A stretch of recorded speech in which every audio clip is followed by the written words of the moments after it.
এদিকে ঐশ্বর্য ও সম্পদের দেবী লক্ষ্মী পূজা উপলক্ষে সনাতন ধর্মাবলম্বীদের বাড়িতে বাড়িতে চলছে পূজা অর্চনা। আশ্বিন মাসের শুক্লপক্ষের পূর্ণিমা তিথিতে এ পূজা অনুষ্ঠিত হয়। ব্রাহ্মণবাড়িয়া শহরের মহাদেবপট্টি থেকে সেখানকার আয়োজনের কথা জানিয়েছেন আমাদের পূর্বাঞ্চলে ব্যুরো প্রধান পীযূষ কান্তি আচার্য।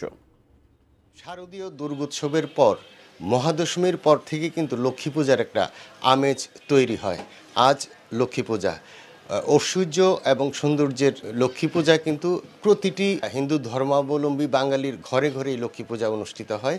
এবং আমরা দেখেছি ব্রাহ্মণবাড়িয়া শহরের উচ্চবিত্ত নিম্নবিত্ত যারা আছে তাদের প্রত্যেকের বাড়িতে কিন্তু লক্ষ্মী পূজা অনুষ্ঠিত হচ্ছে। এখানে লক্ষ্মী পূজাকে অনেক সময় কুজাগরী পূজাও বলা হয়ে থাকে। হিন্দু ধর্মাবলম্বীরা বিশ্বাস করেন বিষ্ণু লোক থেকে আসা মা লক্ষ্মী রাতের বেলাও আয়সা জিজ্ঞেস করে তোমরা জেগে আছো তো, এই থেকেই কিন্তু কুজাগর হিসাবে এই বিষয়টি প্রচলিত রয়েছে। আমি একটু কথা বলবো যে এখানে লক্ষ্মী পূজা করছেন, আসলে আপনারা কেন লক্ষ্মী পূজা করছেন? নমস্কার, আমরা প্রতি বছরই লক্ষ্মী পূজা করে থাকি। আর এই লক্ষ্মী মা হচ্ছে ধন সম্পদের দেবী। সকল মার পূজা আরাধনা করি যেন সবার ভালো কিছু হয়, মঙ্গল হয়। ধন সম্পদের দেবী যেন সবার ভালো হয়, মার যেন কৃপা হয়। ধন্যবাদ।